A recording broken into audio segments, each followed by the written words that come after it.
Waziri, kama ulivyotembelea katika eneo hili la chuoni hapa, umetembelea katika maeneo mbalimbali. Tumeanza na hapo ofisini kwanza, umesaini kitabu cha wageni, lakini umeenda pale umeweka baraka, umepanda mnazi ule. Kuna siku moja kiongozi wangu mmoja aliwahi kuniambia, hujui atakuja kula nani madafu yale, na kila thawabu nazo zinaongeza. Kwa kweli tunawashukuru sana.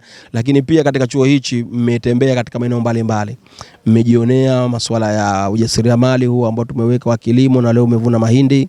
Lakini pia umejionea ufugaji wa kuku, nadhani umejionea mwenyewe. Lakini pia umeona kuku kule wa kienyeji, umeona aina ya kuku ambao sisi tutakuwa nao hapa chuoni.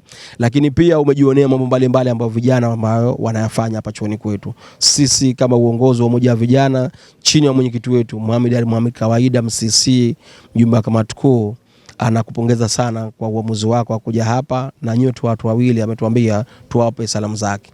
Yeye yupo na majukumu mengine anaendelea kitaifa, lakini alitamani sana na yeye awepo hapa.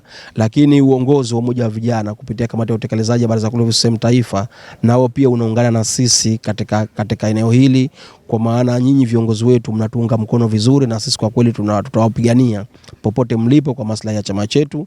Lakini pia sisi kama vijana wenu tutahakikisha kwamba malengo ya Chama cha Mapinduzi kupitia serikali zake, serikali ya Mapinduzi ya Zanzibar na serikali ya Jamhuri ya Muungano wa Tanzania, tuendelea kuwasimamia kwa nguvu zote.